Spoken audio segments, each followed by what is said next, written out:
Season 1 of The Fairer Sense is sponsored by FreshBooks, the cloud accounting software for small business owners and freelancers who are working those side hustles. Stay tuned for more info on how you can get a free trial. Thanks, FreshBooks.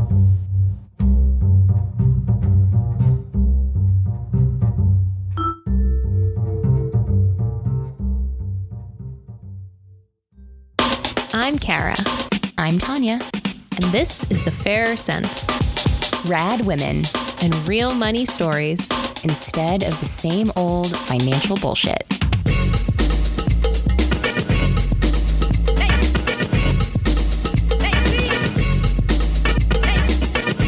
Today we're talking about privilege and how to de-weaponize it.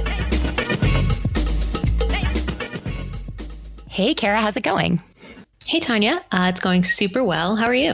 I am doing great. Good. That's always wonderful to hear. I almost stuttered over that word. What is something that you're super stoked about right now? Oh my gosh. Okay. I have been feeling so grateful for small boobs recently. Holla. I'm like, I'm a 34B and I'm like, thank God. The amount of time I spend braless is amazing and pure, and I love it. And I'm super grateful that I don't need to wear a bra. Dude, enjoy it while you can, because though I am not that old, I have discovered in recent years, like, the boob sag is real and you don't even have to have kids for it to happen. Oh my gosh, no. And it happens even to the small chested ladies. But I'm so happy to hear you say that, because I think that's one of those things that's socialized into us, that we're supposed to aspire to have large breasts. And obviously lots of women have them naturally. And my friends who do, it's not universal love and affection for them. But I'm all about just embracing what you got. Yeah, embrace what you got. And I'm embracing that. What are you feeling grateful for? Oh my gosh, I'm going to go in a totally different direction. So I will totally confess, I'm super stoked right now about the engagement of Meghan Markle and Prince Harry. I follow almost no celeb gossip, but I love the royals. And I was so stoked when William and Kate got engaged. I got up at like 1 a.m. to watch their wedding. I made scones and like a special jam for it. Oh my God. So like, I would be super stoked regardless of who Harry was engaged to, just because like I love this stuff. But the fact that he is engaged to an American who's half Black is just like, yes.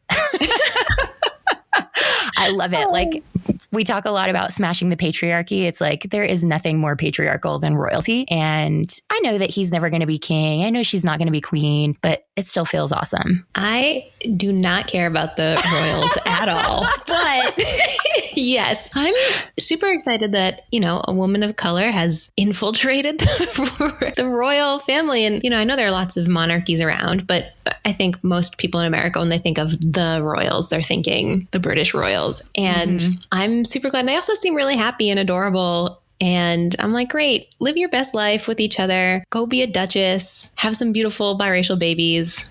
Cool. Oh my God. Their children are going to be so beautiful. Although on some level, I would also kind of love if they didn't have kids, because that would be so bucking tradition. Like, there's just so much I love about it. Like, even with Kate, who is as white bread as people come, she was the first senior royal to go to college. And so she's going to be the first queen who's actually got a degree when their time comes. So she's already like pushing some kind of boundaries, which I know that's sort of sad to say that in 2017, like the possibility of a future queen with a college degree is like a big deal. But then they've also done some stuff like, if Princess Charlotte had been born before Prince George, she would be ahead of him in the line. Like, they've gotten rid of the male primogeniture rules. So like, some of this stuff is slowly changing. And I just think that's good for the world. It's like the Pope starting to embrace more progressive policies. Like, the stuff is super old school. And like, I hope we aren't all looking to the royals or the Pope for our daily guidance on every little thing, but still, like, we should celebrate the progress when it's there. I had no idea that Queen Elizabeth doesn't have a college degree. I just assumed she did. That's wild. So yeah, shout out Kate Middleton. Also, she's I'm using air quotes, but it's, I think the word they use, commoner. So yes. I mean, first commoner in the royal family, I think. So breaking boundaries right and left. I think there have been some in the past, but I think it's been a few centuries. And then, yeah, like Queen Elizabeth never even went to school for a day. She just had private, like a governess for her education. So whatever your thoughts are on Princess Diana, like, I think she was such a huge force in trying to get William and Harry to live a more normal life. And now I'm totally self-conscious that we have spent way too much time talking about my favorite, like, gossip subject. It's interesting. We'll return to this some other day because I clearly have so much to learn. Or you could focus on stuff that like actually affects the world, you know? Okay. Well, actually, this is a really good segue from one of the most privileged families in the world to talking about our topic today, which is privilege. Yeah. And specifically, what we really want to talk about is not so much privilege itself, but how we can all talk about privilege, because it's really become such a loaded term. And we even think it's become kind of weaponized. It's like you've got a very big political divide around it where half of us are okay talking about privilege and the other half don't want to talk about it. And so that really stands in the way of being able to have some big discussions around things that are important to be able to discuss if we can move forward as a society. I completely agree. I feel there is that divide. I see that in my own communities, online, offline, everywhere. And yeah, I think fundamentally the conversation of privilege comes down to empathy and being able to empathize with another human being's experience in the world. And recognizing your own privilege it's really just about having empathy for those who are not in the same boat as you. And I think too, and we'll hear a little bit more about this, but it's about gratitude. And there is literally no downside to being grateful in anything. Like more gratitude in your life. Absolutely. Some folks have probably heard the saying that it's not happy people who are grateful, it's grateful people who are happy. And there's research to back this up, that having a gratitude practice or just being in a spirit of gratitude actually makes you happier and more fulfilled in your life. So no downside at all. And being grateful for what you have and the opportunities you've had, and not judging others for not always being in the same position to make decisions you've made, is kind of fundamentally what it's all about. Yes. Amen. Put that on a t-shirt, get that tattooed on my forehead. Yeah, I also want to note that on this episode, we have two guests and obviously us, and we're all white. And in my case, white passing. At first, I was like, well, talking about privilege with all white people. And then I was like, yes, exactly where that conversation needs to be happening. Because people of color do not need to be told about their own oppression. It's the privileged people who need to be having these conversations and recognizing what privilege is, how it affects their lives and opportunities and abilities. And so I think it's great that we're actually having this conversation with all white people, all straight people, and talking about what that means for us and for the world that we're living in. One of the people we're talking to is a guy, and that's something that is super important. Like you said, it needs to be white folks and men and women and people with lots of money, like all of the folks who have the most privilege having these discussions.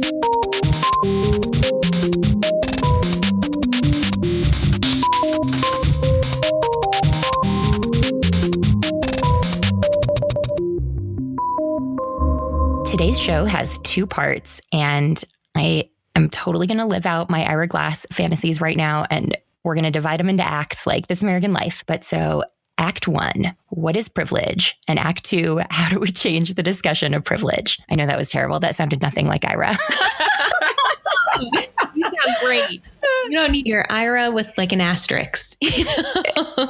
Yeah, no, I have so little in common with him. But yeah, over to you. Act 1. Act 1. What is privilege?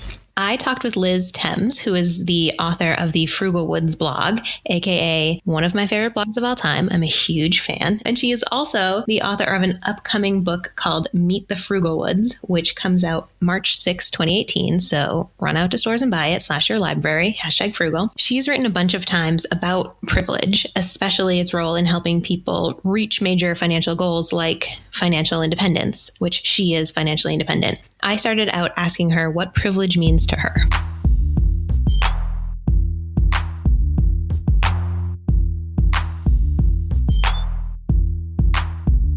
So I think there are different layers of privilege that I experience and that many of us experience. I think there are institutional layers of privilege and sort of structural layers and things that we might not even realize are privilege until we see our lives in the context of broader society and the ways in which many people struggle for things that I personally do not have to struggle for. So I always think that my privilege really started before I was born. because I was born to parents who were in a stable marriage and had been married for many years. They owned a home. They were financially stable. They were not wealthy, but they were financially stable, and they were well educated. They were very highly educated. My dad has a PhD and my mom has a degree in nursing. And so already any child born into that context has layers of privilege that many people do not experience. And so I think that these were things that I can't help. I didn't choose, but that I was very fortunate to be born into a very privileged family. And I can't lose sight of that because the successes I've had and the achievements that I've had are all built on that foundation. And I do want to take a step back and reflect that it's not as though you have to have this privilege in order to be successful. It's not as though who you are born to and where you stand at birth determines your trajectory in life. We certainly know that that's absolutely not the case. But I do think it's the case that for me,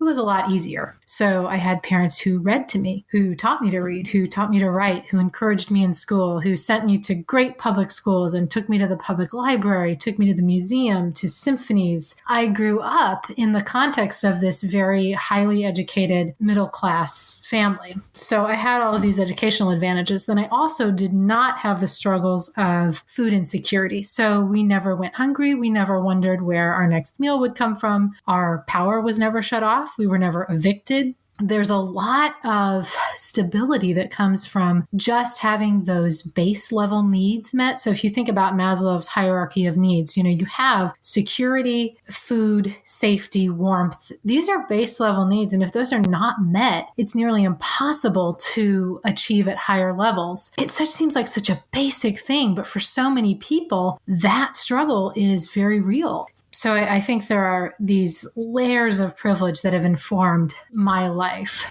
Yeah, I liked your point of you don't need to be privileged to succeed, but obviously it makes everything easier. It just removes some barriers that other people have. And I also really like your term layers of privilege because I think about it where it's like, my dad is actually born and raised in the Dominican Republic, but I am half white and came out very white. And so that's a huge privilege for me. I'm white passing, even though I am Latina. And I have cousins who are much darker skinned than I am, and they have a very different experience in the world. Or I'm college educated. That's different from someone who's just high school educated. There are all of these different layers. Right. And it goes on and on. So, and I was going to mention race because I'm also white. I'm very white. And I hate that that is an advantage for me, but I don't think that we can deny that it is, right? And also I think gender orientation, sexual orientation, these are also, unfortunately, these are elements of structural privilege that we're seeing in our country right now with people being unfairly discriminated against, and I really wish that that was not the case, but I think we have to acknowledge that there's a lot of built-in advantages to being heterosexual and to being white or white passing as you are. It's impossible for me to say, oh, my success is due entirely to my good decisions. That's not it at all. I think a lot of my success is luck, and a lot of my success is the fortune of the birth lottery. I get really upset when, particularly on Twitter, people put the word privilege in quotes like it's not a real thing. And I'm like, it's a real thing. It's such a real thing. And I'm not attacking you when I say you're privileged. And something I want to get your opinion on, like, how do we talk about privilege to those who are privileged and don't want to acknowledge it? Because it feels like you're discounting all my hard work when you say I'm privileged. And it's like, no, the two go hand in hand. Like you say, we can't deny that there are different levels of ability that come along with your privilege. If you're straight in the US, that's very different from being trans in the US. That makes a huge difference to your money, to your successes, to your opportunities. So I'm not saying like all straight men that you've never worked hard in your life. I'm just saying you've had fewer blocks in front of you. Yes. And I think in large part it comes from a place of compassion. So I think if you can envision yourself in someone else's life, if you can imagine what it would be like to live in a less privileged context, I think it becomes much easier to understand your own privilege. When I really began to understand it was my first year after college. I lived in Crown Heights, Brooklyn, very pre-gentrification. It was 2007, and I was working for AmeriCorps with a stipend of $10,000 for the year. And I was on food stamps because that's part of the AmeriCorps program, and I had very little money to work with. Crown Heights at that time was a food desert and was a very challenged neighborhood for a lot of different reasons. And that brought home for me what it means to live in generational poverty and to live in sort of an entrenched poverty that you do not see a way out of. And again, I was an observer. I was living there, but I was still white, privileged, educated, had a job, had parents that I could go home to or call if I needed money. So that's an extremely privileged context. I was living there, but I was sort of an observer, and living there for that year really did make me understand how fortunate it is to live in a neighborhood that you are not afraid to walk through, and to live in a neighborhood where there are banks and doctors' offices and grocery stores. That's something that I never understood. You know, what does it mean to live in a food desert? And I don't think that you understand that until you live there and you see the challenges that people face. And for me, I was single. I was there alone. I didn't have any kids to care for. I cannot, now that I'm a parent, I cannot imagine living in that context with children and trying to keep them safe and fed and warm. I think it's a place of compassion. It's being able to understand that not everyone has it as good as you, and not everyone has the advantages. You know, being able to drive to a grocery store and buy your food and then leave is a tremendous privilege. When I was paying off my debt, I lived on about $10,000 a year. I made about $18,000 a year. Whoa. It was really bonkers. But the driving thing in particular, I used to drive to the grocery store, and then I realized, I'm really close. I can actually walk or bike. But what struck me immediately was I can get so much less at a time because I'm walking. And I can't even imagine taking the bus to the grocery store, what seems to me like a basic form of mobility, but is actually this huge privilege. Or on a lot of frugal living blogs was buying in bulk. And I lived in a nice big house with 3 roommates when I was paying off my debt, but we had a ton of space. So buying in bulk, it made sense. And now, even though I'm not in debt anymore, I live in this tiny apartment with my boyfriend. Right. There's no space. And we have a Costco membership. We can't use it because you can't put anything anywhere. I think it's, again, just your term of layers. It's not just race or sexuality or class level. It's where do you live? How are you getting around?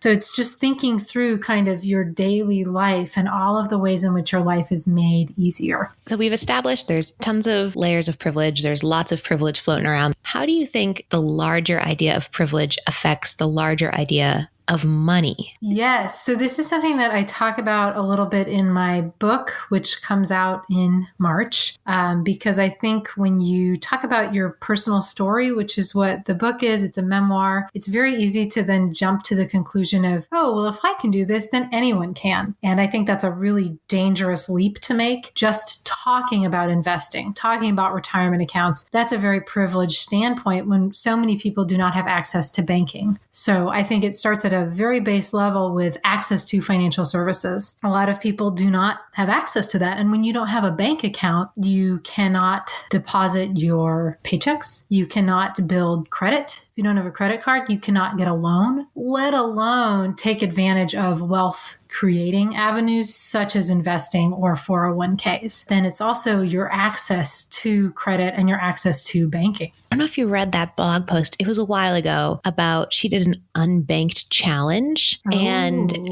she started with $100, but had to go get a money order, which cost $5. So then she was down to just $95. And then they had to do all of these little things. And you could see where she ended up. And she was like, and by the end of the day, I only had $40 left because there were so many fees and costs associated with being unbanked. And I was just like, because I've always had a bank. I opened a savings account with my grandfather when I was 11 or something. Right. And that's that generational privilege, right? It's just layers and layers of privilege. Yeah. Oh, it all ties into each other. It really does. Privilege that it's just something we need to acknowledge so that we can move forward and level the playing field. Yes. And it's the same when we just talk about hey, yes, you've done X, Y, and Z things. Those are your accomplishments. But let's also acknowledge you didn't have to go through the brick wall that somebody else did. I think it's important to understand that there's enough room for all of these ideas to come to light. And that, again, as you're saying, it's acknowledging privilege does not detract from your success, but it contextualizes it. And it helps you to understand the ways in which you've benefited from the privilege that's inherent to our society and that may or may not be inherent to your own personal family life. And again, I think it comes back to compassion. So if you're trying to understand your privilege, talk to someone from a different background, talk to someone who's had a different experience and learn from them and see the ways in which they have had more barriers to cross than you have. How do you feel about people who they come from maybe a less privileged position and they move into a more privileged one and kind of forget? It's like they shut the door on the past and they lose that compassion for others. How do you kind of approach that in your own life and when you see it happening with other people? Daily gratitude. So for me, my life is really good and I'm very cognizant of that. I'm financially independent. I have a great husband. I have a wonderful daughter. I'm pregnant with another daughter. I love my life. And my husband and I have created this life and we've come from a life that we did not enjoy living. And when we first got married, we figured out we had about $8,000 to our name. We had no debt, but we had $8,000 and we said, okay, we are going to only move forward and we're never going to be in debt and we're going to save as much as we can. And we've done that, but we try very hard not to lose sight of where we've come from. And the way that we do that is this little gratitude practice, which I'm making it sound much more formalized than it is. It's not formal, but we reflect to each other how fortunate we are. So we have a dishwasher now, and living in the city, we did not always have a dishwasher. And every time we use our dishwasher, which is every day, we say, I am so thankful we have a dishwasher.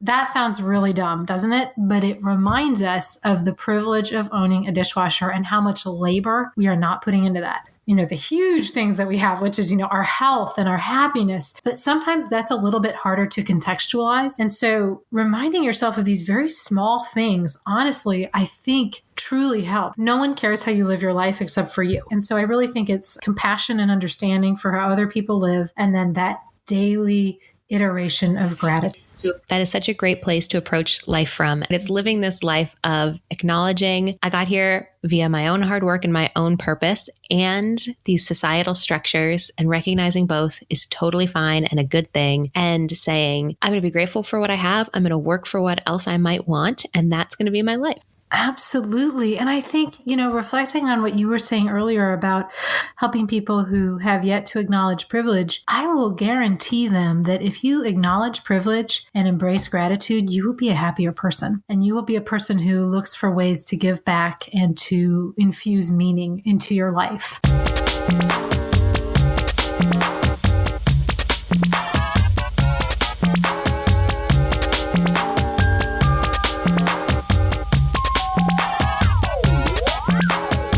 The very first time that Liz wrote about privilege, or at least the first time that I'm aware of, but the first time that she wrote, it really gave me permission to write about privilege on my own blog, Our Next Life. So I think it was only maybe a week or two after her post went up, I wrote essentially a response to that called Moving On from Badass, that was really taking on this notion that's prevalent in financial independence blogs of being able to become FI through being a badass in all things, which I'm all for being badass. I know, Kara, that is like your rallying cry is like, let's all be badass ladies. But I think that there's something in the way that it's used in financial independence speak that comes with a lot of judgment, that if you're not doing what folks who have tons of privilege are doing, that you are an idiot, or you're making bad choices, or you're just a mindless consumer zombie like everyone else. But like Liz writing about it gave me the feeling that I could write about it too. And really, I think opened up just a huge watershed for me. And I think it's a good example of how it's so important for each of us to go out into the world and have this discussion in our own ways and to acknowledge our own privilege, like vocally out loud to real other people, because it can have a ripple effect and it can help us each spread the word a little better. Yes, I do love the word badass, and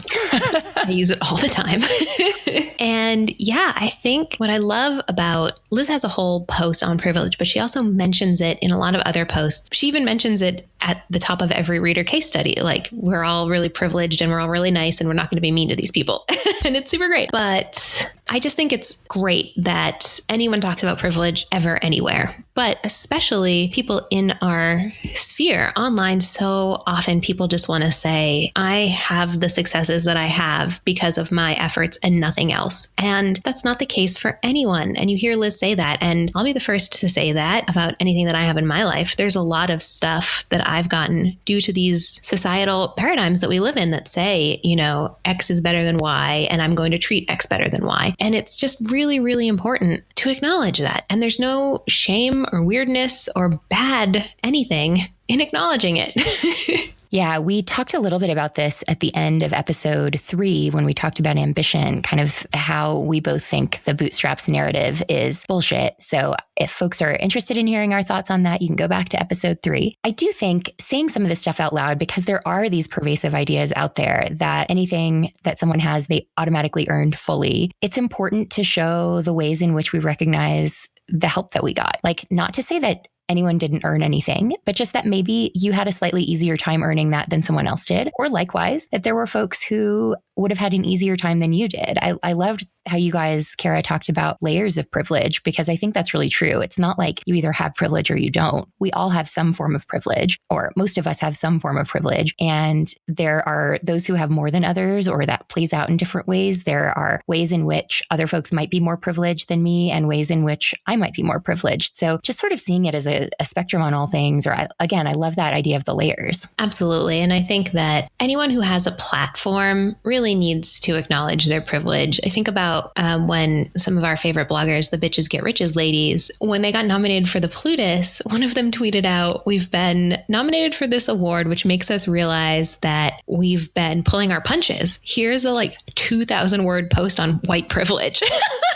I was just like, yes, queen. And the best moment was when they won the Plutus Award. Like, the screenshot of that post went up on the screen at the award ceremony at FinCon, which is the financial bloggers conference. And, 1,000 people saw it. That was amazing. That was a great moment. Top 5 moments of my life. Okay, we need to get you some other good moments, Kara. I've been here for so long. Oh, God. Okay. No, but I just think, here's a popular blog, Frugalwoods, talking about privilege. Here's another popular blog. And again, these are all in our financial sphere, but really just talking about privilege anywhere, anytime is going to be a good thing. And that's a generalization, but it's kind of how I feel. Yeah. And I think there are ways to do it that are very direct, and writing a whole post about privilege, if you have a blog, is certainly a great thing to do. But I think none of us want to necessarily be that person who everyone starts tuning out because we won't shut up about privilege. So I think it's more just in those little moments, being able to acknowledge the advantages that you've had, or the things that have helped you, or even just expressing thanks to those who've helped get you there. So it's not like a constant lecture, but it's just those little reminders that help chip away at this idea that it's all bootstraps and nothing else. Exactly. It's not a this or that. Kara, you're a business owner. Tanja, you're a business owner. Woo, go us. And though we are badass business owners who are out here making hilarious podcasts and super engrossing blogs, parts of the job are not as glamorous. Like creating invoices, tracking payments, or making sure that people actually pay us for our hard work. Fortunately, FreshBooks makes all of that stuff easy. FreshBooks is the cloud accounting software that's changing the world for freelancers, small business owners, and everyone in the gig economy, giving us more time to focus on what we really care about. Like crushing the patriarchy. I've spent a 15-year career as a W-2 employee and have never actually had to do my own accounting or send an invoice to get paid. It's intimidating, but FreshBooks makes it completely unscary. I am both happy and ashamed to say that for over a year, I mixed and matched services to do my accounting, and it took so much time. FreshBooks is literally giving me back my time. FreshBooks is offering a 30-day unrestricted free trial to the Fairer Sense listeners. To claim it, just go to freshbooks.com/TFC and enter the Fairer Sense in the How Did You Hear About Us section.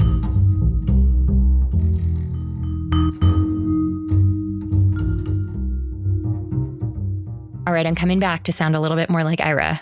Act 2, how do we change the discussion of privilege? I talked to my friend and colleague, Oliver Griswold, who is one of the most socially conscious and thoughtful people I know. He's also a white dude. And this could just be my experience, but it seems like a lot of the folks who resist the whole notion of privilege, who put it in quotes, as Kara said, are white guys. And so I wanted to ask Oliver for his thoughts on how we can change the discussion around privilege and empathy and who we give voice to.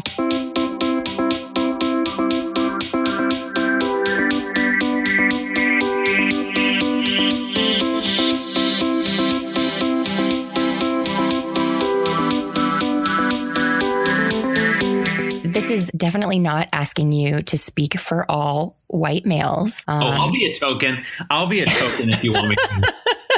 No tokenism here. But like, as someone who sees your privilege and is just kind of generally more woke than most people, like I will never forget how horrified you were when I jokingly accused you of mansplaining once.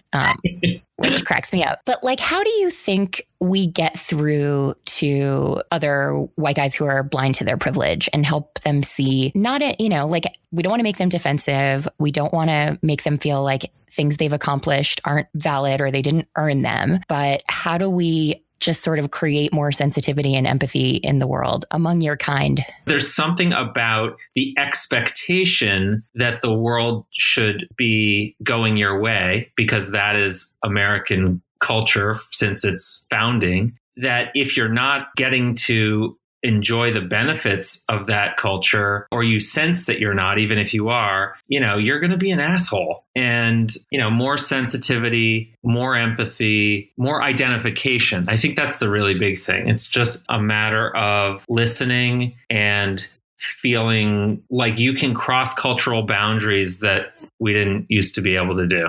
Like, what does your gut tell you would be the most important thing to say, just to even express this idea that acknowledging your privilege doesn't invalidate your own hard work and achievements?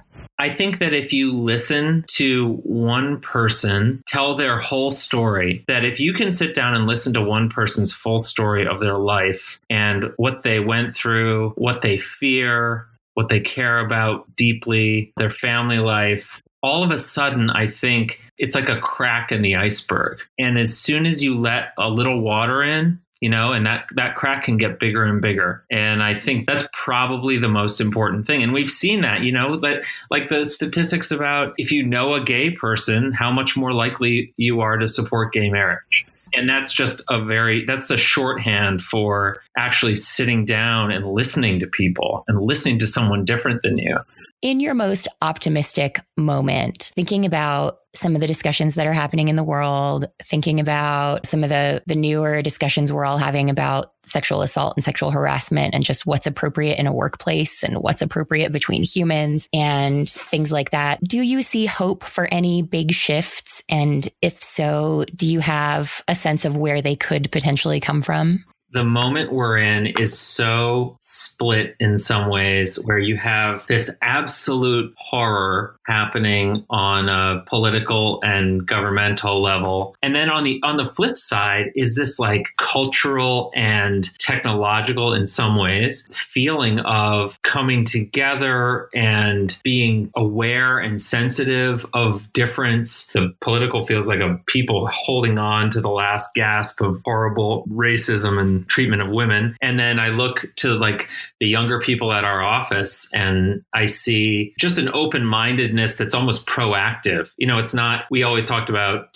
tolerance and diversity. And this is more than that. It's just a sense of identification that I've never seen before. And I take hope in that. So I want that ethos to replace the terrifying ethos at the top as quickly as humanly possible. I feel like there's there's an empathy on the one hand that we need, that I think millennials, they're like native to that as well as technology. I feel like we have to empathize and we have to lecture in some cases. I worry a lot about Donald Trump eradicating shame from our culture, that shame, which is a powerful parameter and a powerful guard against horrible stuff is going to disappear. And we just need to keep finding ways to shame horrible behavior, even as we're listening to each other's stories. It's super interesting. I've never thought about it that way, but I do think you're right. It's almost like we need to flip the shame. Like we need to keep it there for folks who need to change some of what they're thinking and how they're doing things. But then we need to lighten the shame load for other folks who have been oppressed in some way or told that what they're doing is not socially acceptable for various arbitrary reasons.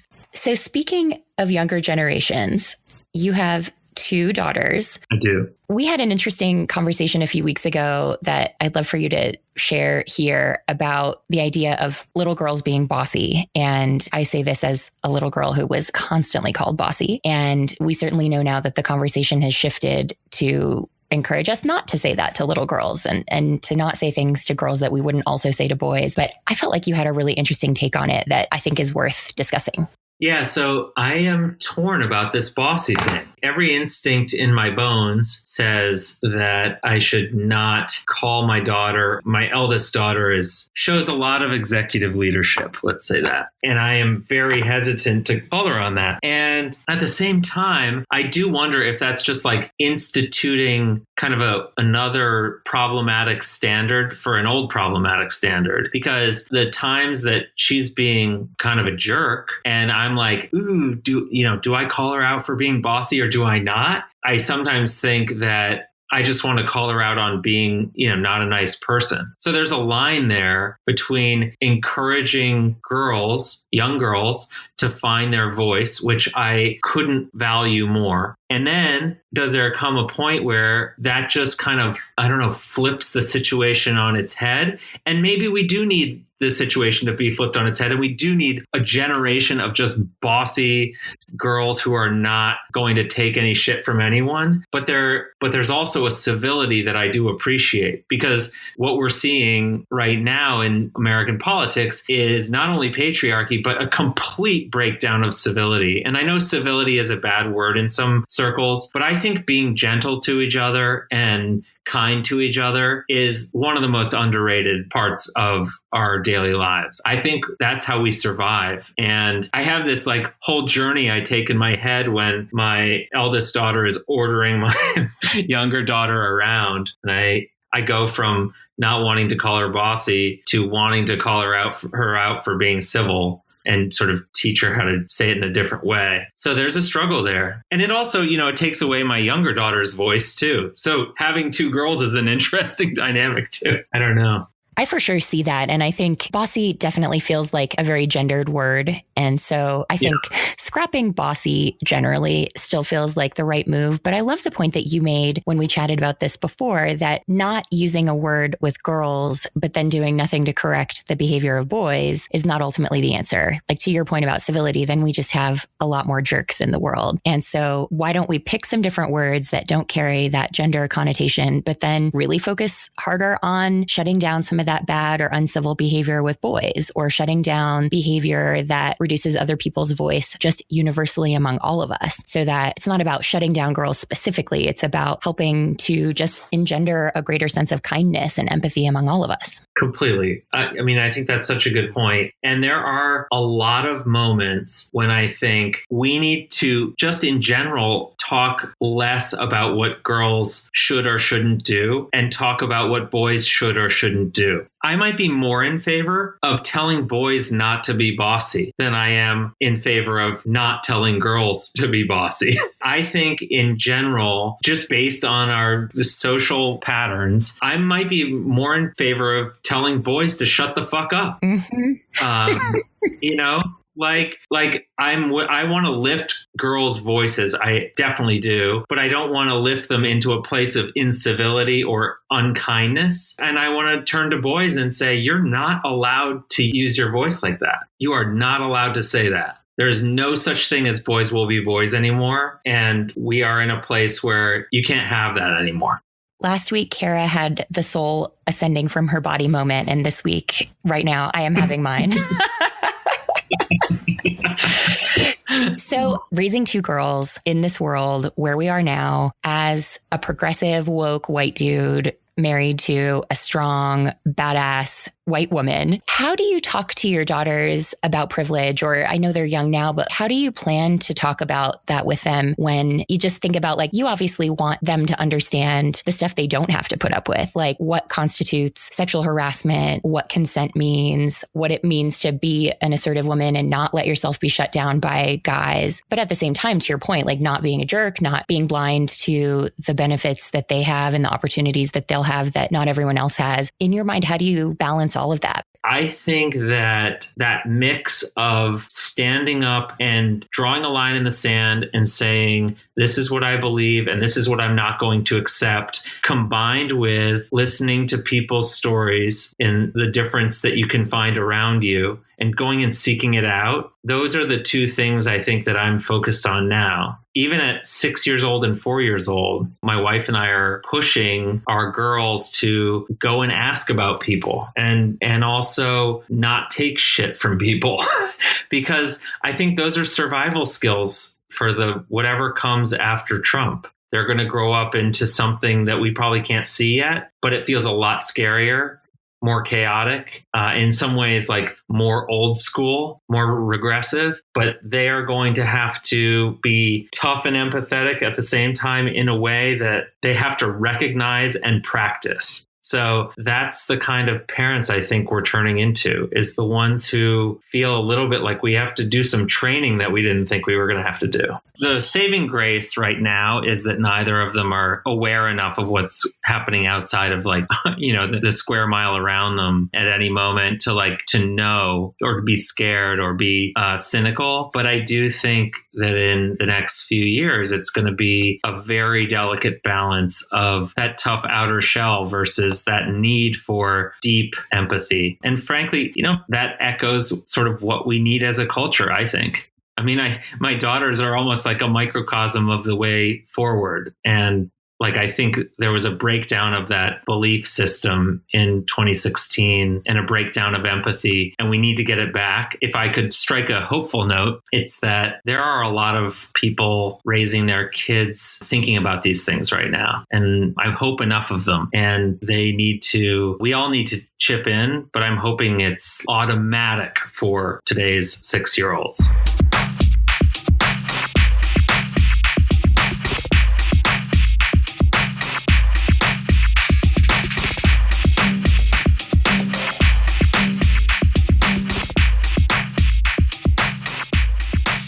Biggest takeaway for me in that discussion was really seeing privilege a bit differently and seeing it as not being only about opportunity, but also about who has a voice. And if we put that in money terms, I think that's who has the voice to speak up at work without jeopardizing their job, who has a voice to advocate for him or herself, who can demand more money when they deserve it. And I think that really puts it in terms to me where it's very easy then to see how it's not about a discussion of does acknowledging privilege invalidate your hard work, but it's really, does you having a voice in some way diminish someone else's voice? His point about his daughters and his older daughter speaking up more and how that diminishes the voice of his younger daughter. And for me, that really made me think differently about how I speak up, because I naturally jump in. I do tend to contribute more naturally, but I sometimes think of it, if I'm in a room of guys, of thinking I have to speak up so that a woman's voice is represented. And now I'm starting to think back and ask myself, are there moments where doing that actually has diminished the voices of other women or of people of color or others who don't have as much of a voice as I do? And so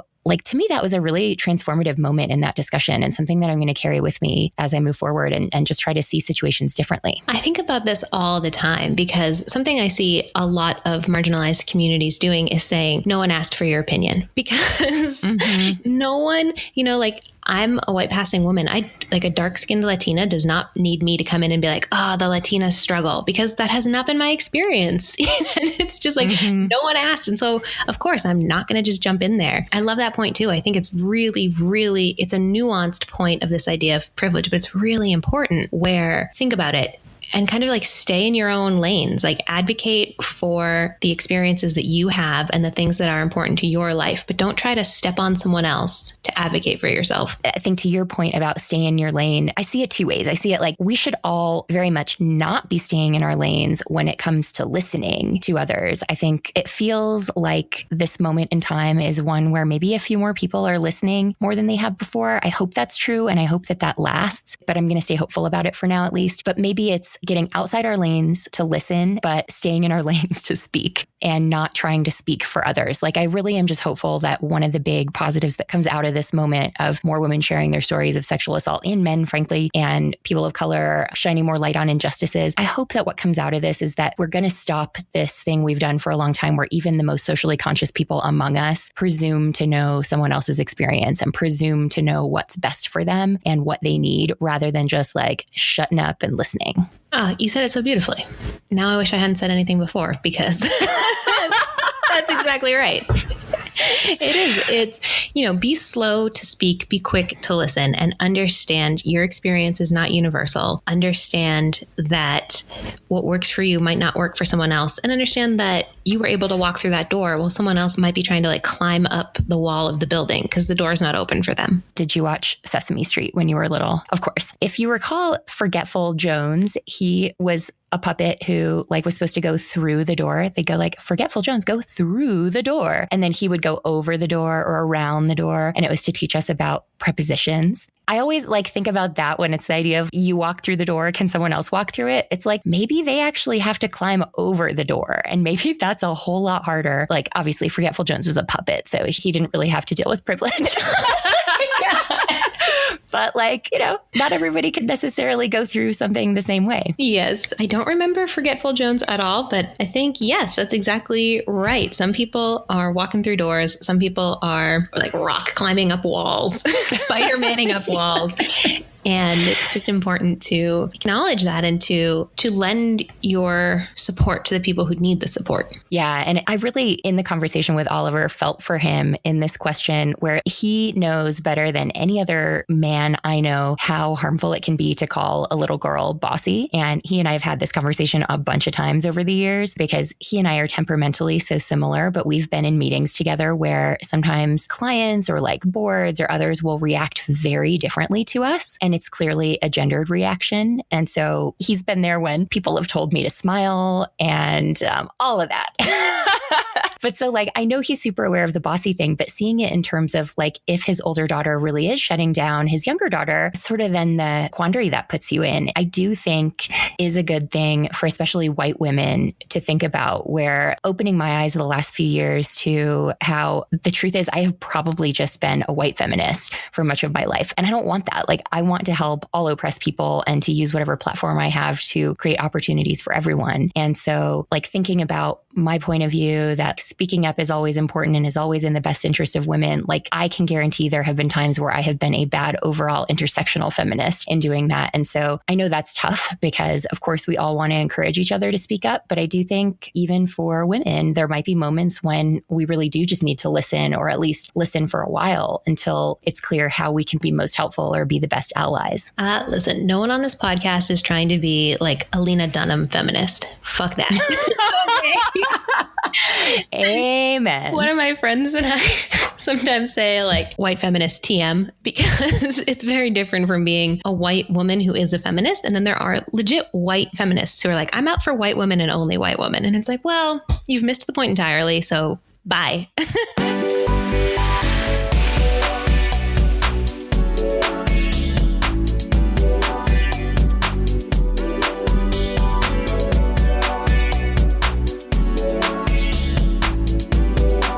About privilege a lot, pretty much every day. And for me, it's been something I carry in every aspect of my life, but has caused me to think, like I am Latina. I get to speak to Latina issues, but I don't get to speak to darker skinned Latina issues. I don't get to speak to what it's like to be racially discriminated against, because that has never happened to me. People have said sexist things to me, but no one has ever said something racist to me because people don't read me as Latina. And that is a huge privilege. So I feel like one foot in, one foot out, kind of with my Latin heritage, where I'm like, I want to really engage and be a part of this, especially the movement of pushing forward and breaking down racist and sexist barriers. But I also want to be really cognizant of what is my role in that? What can I offer? When do I get to speak? How do I get to speak? And that is something that I don't think I did gracefully for a very large portion of my life because I was very confused by it. So it's not always easy. And I think that because I've spent so much time thinking about it and educating myself on it, now I'm much more clear on what I want to do and how I want to behave. But it's been a bumpy road, I can tell you that.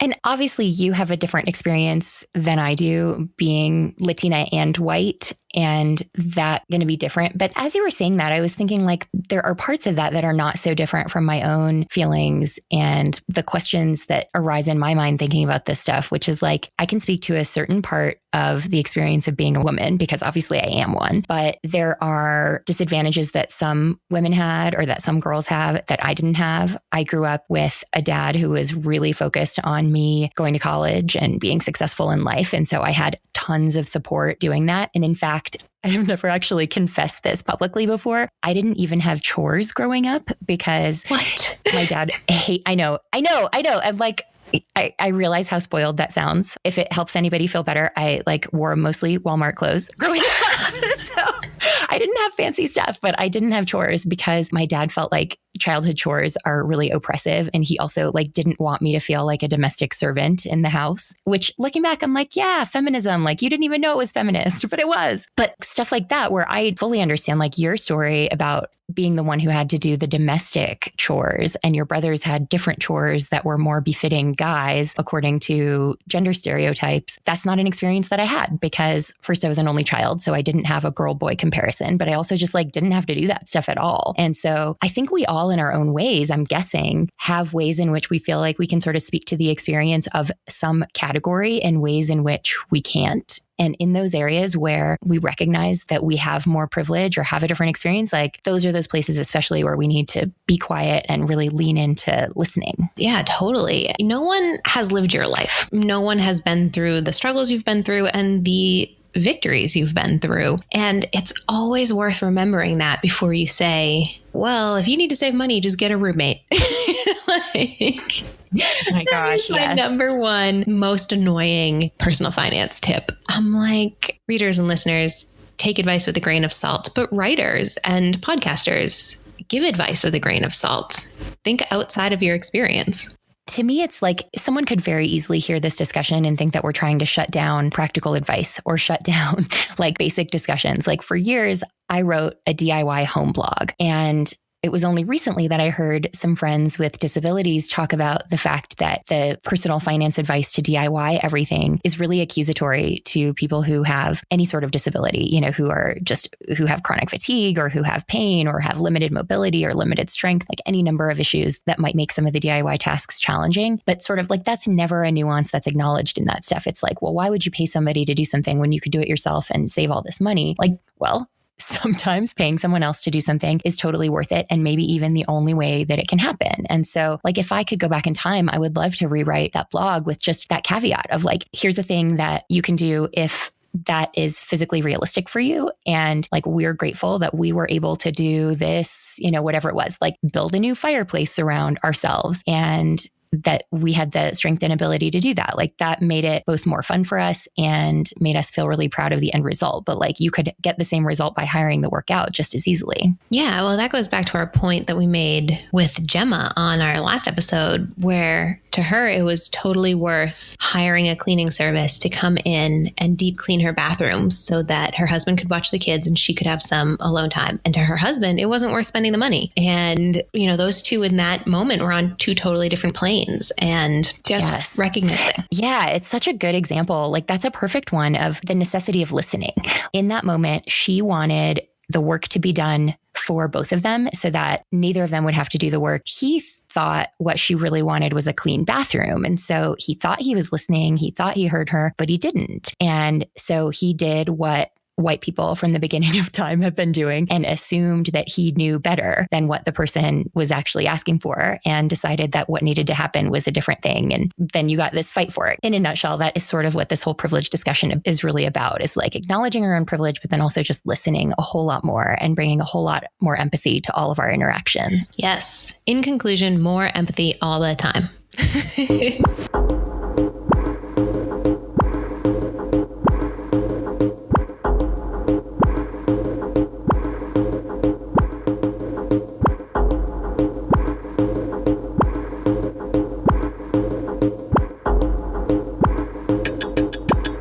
Something that I've been really enjoying in doing this podcast is hearing from our listeners and women who are writing to us saying, you're in my head, and I've had these same conversations with my friends. They're so important. This is something that I think about all the time. Like I said, privilege is something I think about all the time. It touches every area of my life. And I'm glad that we can have these conversations. I'm glad that we have the platform that we have to do this. And I think that I want to encourage everyone to go forth in whatever platform you have.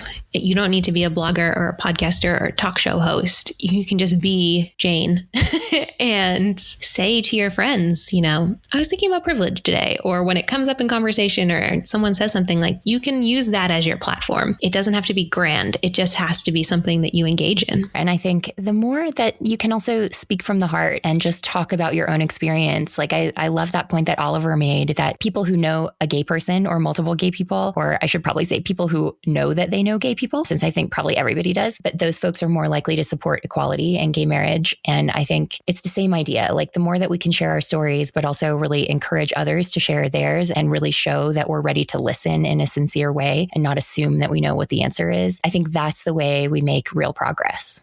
So speaking of hearing from listeners, we love that. So you can always email us at fairersense@gmail.com or leave us a comment on the blog, thefairersense.com. And of course, you can always tweet at us at fairersense on Twitter. That stuff totally makes our day. We love hearing from you guys. We love chatting with you. Come chat with us online. You can find The Fairer Sense anywhere you find podcasts. So please subscribe. And real talk, every time we get a review, I get so happy. I love them. We text each other about it. We do. So if you wanted to leave us a review, that'd be awesome, because you'd be making our days. Yeah, like more than our days. You make our week. And the reviews they just really mean a lot to us. Yeah. So subscribe, review, keep coming back. We love you. Yeah, so great show, Kara. Great show, Tanja. We crushed it. I love us. I love us. And we love you guys. Thanks for listening. Stay rad, y'all. Stay rad.